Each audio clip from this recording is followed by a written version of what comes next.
ناظرین، آپ دیکھ رہے ہیں آزاد میڈیا نیوز چینل۔ ناظرین، آپ اس کو سرچ کرنے کے لیے عبداللطیف عثمانی پہ اس کو سرچ کریں اور اسے لائک بھی کریں اور سبسکرائب بھی کریں تاکہ ہماری ہر آنے والی جو ویڈیو ہے وہ آپ تک پہنچ سکے۔ میں آج جس موضوع پر گفتگو کر رہا ہوں وہ ہمارے کالجز ہیں، وہ کالجز جو جنرل ایجوکیشن کے کالجز ہیں۔ یہ ہائر ایجوکیشن ڈپارٹمنٹ یعنی HED کے انڈر کام کرتے ہیں اور پنجاب کے اندر ان کی تعداد تقریباً 700 کے قریب ہے۔ اور بعض ادارے بڑے بڑے کالجز ہیں جہاں 200 کے قریب اساتذہ ہیں اور وہ کیمپس کے لحاظ سے بھی بڑے بڑے کالجز ہیں۔ بعض جو چھوٹے قصبوں کے اندر ادارے ہیں وہ چھوٹے ہیں، وہاں تعداد بھی کم ہے، طلباء کی بھی اور اساتذہ کی بھی۔ جو بڑے کالجز ہیں ان کے اپنے مسائل ہیں اور جو چھوٹے کالجز ہیں وہاں پر ان کے اپنے مسائل ہیں۔ ان کالجز کے اندر عام طور پر متوسط یا غریب طبقے کے جو لوگ ہیں ان کے بچے پڑھتے ہیں، کیونکہ جو صاحب ثروت اور امیر لوگ ہیں وہ اپنے بچوں کو جو اچھے پرائیویٹ ادارے ہیں یا بیرون ملک اداروں کے اندر وہ پڑھنے کے لیے بھیجتے ہیں، وہ ان اداروں کے اندر اپنے بچوں کو نہیں بھیجتے۔ اس لیے یہ ادارے جو ہیں، یہ جنرل ایجوکیشن کے پبلک سیکٹر کے کالجز ہیں، یہ بہت سے مسائل کا شکار ہیں۔ یہاں پر کام کرنے والے جو پرنسپل صاحبان ہیں، انتظامیہ ہیں، وہ مختلف مسائل کا شکار ہیں، کیونکہ ان اداروں کے اوپر بہت سے مافیا کا جو ہیں وہ حملہ آور ہوتے ہیں، وہ طلباء کو اور اساتذہ کو اپنے حملوں کا شکار کرتے ہیں۔ گزشتہ روز میں نے سوشل میڈیا پر ایک پوسٹ دیکھی جو لاہور کے ایک بڑے کالج کے متعلق تھی، اور اس طرح وہ وہاں کی انتظامیہ کو جو ہے وہ بلیک میل کرتے ہیں اور انتظامیہ کے راستے میں رکاوٹیں کھڑی کرتے ہیں کہ وہ کام نہ کوئی کر سکیں۔ حقیقت میں یہ اساتذہ وہ ہیں جن کو اگر کالج انتظامیہ اپنا کام کرنے کے لیے کہے کہ آپ کلاسوں کے اندر ریگولر جائیں، پڑھائیں، کام کریں، اور یا کوئی ایسے اقدامات اٹھائیں کہ جس کے نتیجے میں انہیں کام کرنا پڑے اور انہیں کلاسیں پڑھانی پڑیں، پھر وہ کالج کی انتظامیہ کے لیے مختلف حربے استعمال کر کے ان کو پریشان کرنے کی کوشش کرتے ہیں تاکہ پرنسپل کی توجہ جو ہے وہ ان کی طرف سے ہٹ جائے، وہ اپنے مسائل میں الجھا رہے۔ اور بڑے افسوس کی بات یہ ہے کہ ہماری گورنمنٹ جو ہے وہ اپنے مسائل کا شکار ہے، وہ اپنی سیاسی لڑائیوں سے ہی فارغ نہیں ہوتے۔ اس طرح ہمارے جو حکام بالا ہیں وہ بھی مصلحت کا شکار ہوتے ہیں، کیونکہ ان کے اوپر بھی سیاسی پریشر ہوتا ہے۔ یہ اساتذہ پہ مختلف طریقوں سے اپنے اثر رسوخ کو استعمال کرتے ہیں اور محکمے کو مجبور کرتے ہیں کہ وہ ان کے خلاف کوئی کام نہ کریں اور ان کے خلاف کوئی اقدام نہ اٹھائیں، تو محکمہ بھی بے بس ہو جاتا ہے۔ اس طرح یہ ادارے دن بدن روح بزوال ہو رہے ہیں اور ان کے اندر انتظامیہ جو ہے وہ مفلوج ہو رہی ہے، جس کے نتیجے میں جو غریب اور متوسط طبقے کے طلباء ہیں وہ شکار ہو رہے ہیں اور ان کا نقصان ہو رہا ہے۔ وہ کالج کے اندر صرف ایک سیر سپاٹے کے لیے یا سیر و تفریح کے لیے کالج کے اندر آتے ہیں، وہ بچے اسی طرح چلے جاتے ہیں اور انہیں کوئی تعلیم نہیں ملتی۔ جو لوگ استطاعت رکھتے ہیں وہ شام کے وقت اپنے بچوں کو اکیڈمیوں کے اندر بھیجتے ہیں، وہاں پر طلباء جو ہیں کچھ پڑھتے ہیں، وہاں پر وہ تعلیم حاصل کرتے ہیں، لیکن کالجز کے اندر وہ صرف ایک سیر و تفریح کے نقطہ نظر سے اور انٹرٹینمنٹ کے لیے آ جاتے ہیں۔ یہ صورتحال بڑی خطرناک ہے اور کالجز عملاً تقریباً بمشکل 2 مہینے کام کرتے ہیں اور اس کے بعد اساتذہ ان طلباء کو ادھر ادھر بھگا دیتے ہیں۔ اگر کوئی پرنسپل ایسے اقدامات کرے کہ کالجز کے اندر کلاسیں ریگولر ہوں، طلباء کو اپنی کلاسوں کے اندر آنا چاہیے اور اساتذہ اپنے کلاسیں پڑھائیں، تو پھر یہ جو مافیا ہوتا ہے یہ پرنسپل کے خلاف ایک محاذرائی کھڑی کر دیتا ہے اور ایسی سازشیں کرتے ہیں کہ پرنسپل اپنے معاملات میں الجھ جائے۔ ایسی ایک صورتحال ایک کالج کے متعلق میں آپ کو پڑھ کر سناتا ہوں کہ وہ ایک صاحب نے، وہ بھی استاد ہیں، اور میں نے کالج کا نام اور ان صاحب کا نام جو ہے وہ میں نے ہائیڈ کر دیا ہے، وہ چونکہ میرا مقصد کسی ادارے کو نشانہ بنانا نہیں، نہ کسی شخص کو نشانہ بنانا ہے، تو میں ان کی عزت و احترام کے ساتھ وہ جو لوگ ایسے کاموں کے اندر ملوث ہیں، میں صرف ان کو بتا رہا ہوں کہ ایک استاد ہے اور کالج وہ جو پرنسپل ہے وہ بھی ان تمام مراحل سے گزر کر آیا ہے۔ اس نے 25-30 سال ایسے ہی اداروں کے اندر اپنا وقت گزارا ہوگا، اور وہ ایک سینئر ترین تقریباً جو اساتذہ ہوتے ہیں ان میں سے پرنسپل بنائے جاتے ہیں، اور جب وہ پرنسپل بن جاتا ہے تو یہی لوگ اس کے خلاف محاذرے شروع کر دیتے ہیں اور اپنی مختلف تنظیموں کے نام استعمال کرتے ہیں، اور یہ گروپوں کا استعمال کرتے ہیں، اساتذہ کو ورغلاتے ہیں، طلباء کو ورغلاتے ہیں، طلباء کو وہ کلاسوں میں آنے سے منع کرتے ہیں۔ میں وہ ایک پوسٹ پڑھ کر سناتا ہوں کہ وہ ان صاحب نے، جن کا تعلق ایک ایسی اساتذہ تنظیم سے ہے،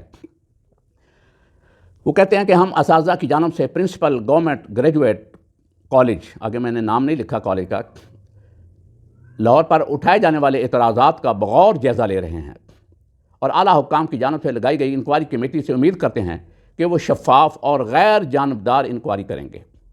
گورنمنٹ کالج لاہور پنجاب کا ایک بڑا اور اہم ادارہ ہے۔ اس کی متنازع صورتحال تشویشناک ہے۔ یہ دیکھیں، انہیں تشویشناک وہ خود بنا کر اب کہہ رہے ہیں تشویشناک ہے۔ اس لیے بر وقت کارروائی نہ صرف بہت ضروری ہے، بلکہ اس کے نتائج تمام سٹیک ہولڈرز کے ساتھ شیئر کیے جانے بھی ضروری ہیں۔ یہ خود کو ایک کالج کا سٹیک ہولڈر کہتے ہیں۔ یہ ایک آدمی یا ایک دو چار آدمی، یہ اپنے آپ کو کالج کے سٹیک ہولڈر کہتے ہیں۔ باقی جو اساتذہ ہیں وہاں پر ہزاروں طلباء ہیں، وہ سٹیک ہولڈر نہیں ہیں۔ اس طرح ان کی ایک ذیلی تنظیم ہے، طلباء تنظیم، وہ بھی اپنے آپ کو طلباء کا نمائندہ کہتی ہے، حالانکہ آپ ان کے پبلک کے اندر ان کی صورتحال دیکھ لیں کہ اگر وہ الیکشن لڑیں تو MNA کے اندر 500-600 سے زیادہ انہیں ووٹ نہیں ملتے۔ یہ ان کی حیثیت ہے۔ اداروں کے اندر صرف اپنی دھونس اور اپنی غنڈہ گردی کے بل بوتے پر اپنے آپ کو مسلط کرنے کی کوشش کرتے ہیں۔ اگر الزامات بے بنیاد ہیں اور جھوٹ کا پلندہ ہیں تو الزام لگانے والوں کے خلاف مکمل محکمانہ کارروائی کی جائے۔ اب یہ بتائیں کہ یہ لوگ اس ادارے کے اندر کام کر رہے ہیں، انہیں نہیں پتہ یہ کہ الزامات سچے ہیں یا جھوٹے ہیں؟ یہ ایسی بات کیوں کر رہے ہیں؟ یہ بتائیں کہ وہ الزامات سچے ہیں یا جھوٹے ہیں، یہ ادھر کھڑے ہوں یا ادھر کھڑے ہوں۔ یہ صرف اپنے آپ کو ایک ہیپوکریسی اور ایک سیاست کے ذریعے کہ ایسی پوسٹ لگا رہے۔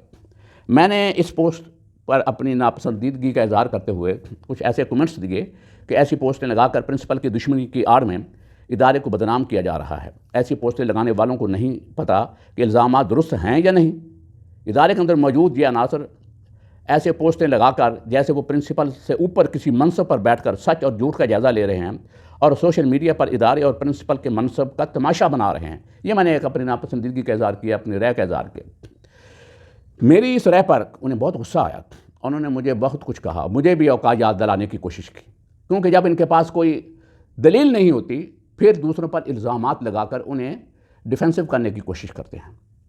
انہوں نے کہا آپ کے کچھ عزیز ترین لوگ اس سارے عمل کا حصہ ہیں، حالانکہ میرا ان سے کوئی تعلق نہیں، نہ میں انہیں جانتا ہوں، نہ میں کسی ایسے شخص کی سرپرستی یا میں ان کی حوصلہ افزائی کرتا ہوں، بلکہ میں کنڈیم کرتا ہوں اگر کوئی ایسی حرکت کر رہا ہے، اور ہمیشہ کی طرح مردار خور گدھ کا کردار ادا کر رہے ہیں۔ مزید یہ کہ پوسٹ نام کے ساتھ ابہام کی صورت میں ہم حاضر ہیں۔ یہ وہ انہوں نے یہ کمنٹس کیے ہیں۔ آپ کوشش کیا کریں، آپ مجھے مشورہ دے رہے ہیں، آپ کوشش کیا کریں کہ ریٹائر زندگی گزاریں، اپنی ہنڈیا جلا کر دوسروں کو مشورہ دینے سے گریز کریں۔ یہ بتائیں، یہ پبلک ادارے ہیں، گورنمنٹ کے ادارے، یہ تمہارے ادارے نہیں ہیں، تمہاری جاگیر نہیں ہے، یہ پبلک ادارے ہیں۔ ہر شخص اپنی رائے دے سکتا ہے اور یہ بتا سکتا ہے کہ یہ لوگ یہاں پر کیا کر رہے ہیں۔ کیا انہیں حق ہے ایسی باتیں کرنے کا کہ وہ خود جو مرضی کریں، اور دوسرا اگر کوئی بات کرے تو وہ کہتے ہیں کہ آپ خاموش رہیں؟ تمہیں کس نے حق دیا ہے؟ اور تم اپنے آپ کو کسی کے سامنے جواب دہ نہیں سمجھتے، اور ہر دوسرے شخص کو، اپنے سے سینئر آدمی کو، اپنے پرنسپل کو بھی اپنا جواب دہ بناتے ہیں، اور دوسرے آدمی کو کہتے ہیں کہ آپ کا تعلق نہیں۔ کون کہ یہ پبلک کے ادارے ہیں، قوم کے ادارے ہیں، ہر شخص کو یہ حق حاصل ہے کہ وہ ان اداروں کی حفاظت کے لیے آگے بڑھے۔ میں ان تمام حضرات سے جو ہمارے ریٹائرڈ اساتذہ ہیں، پرنسپلز ہیں، میں انہیں کہتا ہوں کہ وہ آگے بڑھیں، ان اداروں کو بچائیں، ورنہ یہ ادارے دن بدن تباہ ہو رہے ہیں۔ اور یہ جو پرائیویٹائزیشن ہے گورنمنٹ کی ایک مجبوری بن گئی ہے۔ جب ایسے مافیاز، ایسے اساتذہ ان اداروں کو تباہ کریں گے تو پھر گورنمنٹ کیا کرے گی؟ یہی کچھ کرے گی جو ہو رہا ہے۔ اور یہ صرف آئی واش کے لیے کبھی وہاں پر احتجاج، کبھی وہاں پر احتجاج، اور یہ خود تو کر رہے ہیں، ان کے عملوں کا ہی تو سب کچھ یہ اس کا نتیجہ ہے۔ اور مجھے کہتے ہیں کہ اپنی ہنڈیا جلا کر دوسروں کو مشورہ دینے سے گریز کریں۔ ہم نہایت ادب سے گزارش کرتے ہیں کہ ہم ریٹائر لوگوں کی پی پی ایل اے میں مداخلت کی شدید مخالف ہیں۔ بھی ہمارا پی پی ایل اے سے کوئی تعلق نہیں ہے، ہم عوام ہیں، پبلک ہیں، ہم بولیں گے، ہم کہیں گے، ہم آپ کے کہنے سے رکنے والے نہیں ہیں۔ اور آگے پھر یہ چونکہ یہ اسلام کا علم انہوں نے اٹھایا ہوا ہے، سو کالڈ ہے، آپ لال لگام ہاتھ میں نہ لیں۔ یہ جب ان کے پاس کوئی دلیل نہیں ہوتی، کوئی بات نہیں ہوتی، پھر دوسروں پر کفر اور اسلام کا بھی الزام لگاتے ہیں۔ یہ مذہب کو بھی استعمال کرتے ہیں۔ میں کہتا ہوں، اساتذہ سے کہتا ہوں کہ ان اداروں کو بچائیں اور ایسی حرکتوں سے باز آئیں کہ جس کے نتیجے میں یہ ادارے تباہ ہو رہے ہیں۔ میں اپنے محکمے سے بھی یہ گزارش کرتا ہوں اور گورنمنٹ سے بھی گزارش کرتا ہوں کہ ایسے عناصر کے خلاف سخت کارروائی کی جائے جو اساتذہ پرنسپلس کو بلیک میل کرتے ہیں اور پرنسپل کو کام نہیں کرنے دیتے۔ پرنسپل بیچارے مجبور ہیں، ان اداروں کی بہتری کے لیے وہ کام کرنا چاہتے ہیں، لیکن یہ لوگ کام نہیں کرنے دے رہے۔ پرنسپل صحیح کر رہا ہے، غلط کر رہا ہے۔ میں یہ نہیں کہتا کہ پرنسپل کے اندر کوئی غلطی نہیں ہو سکتی، غلطی الگ چیز ہے، غلطی ہر انسان سے جو کام کرتا ہے اس سے غلطی بھی ہو سکتی ہے، لیکن ایک بددیانتی، کرپشن، یہ چیزیں الگ ہیں۔ یہ محکمے کا کام ہے کہ وہ ان چیزوں کو دیکھے، وہ اپنا مانیٹرنگ سسٹم بہتر کرے کہ کسی ادارے کے اندر کوئی ایسا کام نہ ہو۔ اگر پرنسپل کوئی غلط کر رہا ہے تو فوری طور پر اس کی رہنمائی کی جائے، اسے روکا جائے۔ لیکن یہ جو درخواست بازی کا سلسلہ ہے اور یہ سو کالڈ سٹیک ہولڈر بنے ہوئے ہیں، ان کو دادا گیری کی اجازت نہ دی جائے اور ان کو ادارے تباہ کرنے کی اجازت نہ دی جائے۔ میں امید کرتا ہوں کہ یہ لوگ بھی اپنی اصلاح کریں گے اور ان قومی اداروں کو تباہ نہیں کریں گے۔ Thank you very much.